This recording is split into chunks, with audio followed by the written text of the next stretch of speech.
नमस्कार, D5 channel Hindi देख रहे दर्शकों का मैं वंदना स्वागत करती हूँ। आज एक बार फिर हमारे स्टूडियो में हैं पंडित डॉक्टर शिव भारद्वाज जी। पंडित जी, आपका बहुत बहुत स्वागत है हमारे इस प्रोग्राम में। जी वंदना मैम, बहुत बहुत धन्यवाद आपका और आपके दर्शकों का भी बहुत बहुत स्वागत।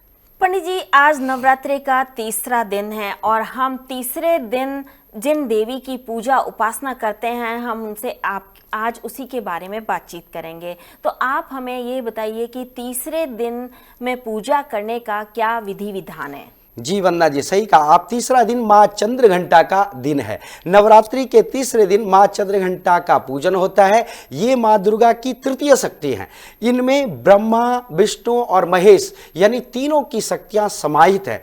इनके मस्तिष्क है इनका, उसमें अर्ध चंद्रमा सुशोभित है। इसी कारण से इनका नाम चंद्रघंटा कहलाता है, क्योंकि इनके माथे पे अर्ध चंद्रमा स्थित है। इनके घंटे की ध्वनि से सभी नकारात्मक शक्तियां दूर भाग जाती है। यदि आप तीसरे दिन अपने घर में घंटी बजाते हैं तो सभी नकारात्मक शक्तियां दूर भाग जाती है। इनका रंग जो है वह स्वर्ण के समान है, यानी बहुत चमकीला है। ये सिंह पर विराजती है। ये माँ जो है ये शेर पर विराजमान होती है और माँ चंद्रघंटा का जो स्वरूप है वो भक्तों के लिए अत्यंत कल्याणकारी होता है। इन्हें क्या चीज़ प्रिय होती है, इन्हें क्या चीज़ चढ़ानी चाहिए? जैसे दूसरे दिन हमने अक्षत चढ़ाए थे, सफ़ेद पुष्प चढ़ाए थे, तो इस दिन हमें तीसरे दिन हमें क्या चढ़ाना चाहिए माँ चंद्रघंटा को? जी आपने सही कहा। जिस तरह माँ का नाम में ही चंद्रघंटा है, यानी मैंने पहले भी कहा था कि अर्ध चंद्रमा सुशोभित है माँ के माथे पर, तो इसलिए इनका नाम चंद्रघंटा है।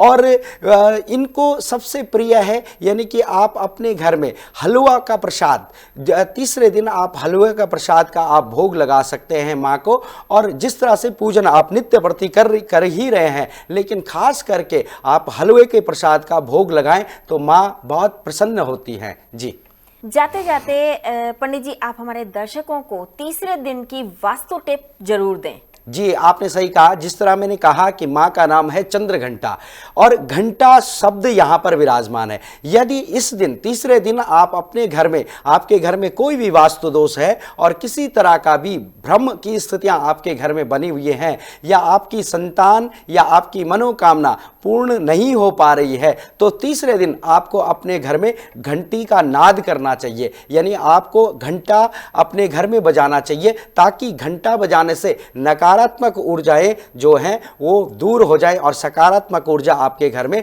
प्रवेश कर जाए। ये तीसरे दिन का वास्तु टिप्स है। जी पंडित जी, यहाँ मैं आपसे ये चीज़ जानना चाहूँगी कि जिस तरीके से हम घंटी बजाते हैं तो नकारात्मक ऊर्जा खत्म होती है, तो क्या इसी तरीके से शंख बजाने से भी नकारात्मक ऊर्जा खत्म होती है? अगर हाँ, तो कौन से दिन शंख बजाना चाहिए? जी, शंख का बहुत बड़ा महत्व है और गीता में तो भगवान ने जब कभी भी युद्ध हो रहा हो तो तब शंखनाद होता है। पंचजन्यम ऋषिकेशो देवदत्तम धनंजया पौंड्रदद्मो महाशंखम भीमकर्मा वृकोधरा अनंत विजया राजा कुंती पुत्रा युधिष्ठिरा नकुला सादेवश्चा सुघोषो मणिपुष्पको।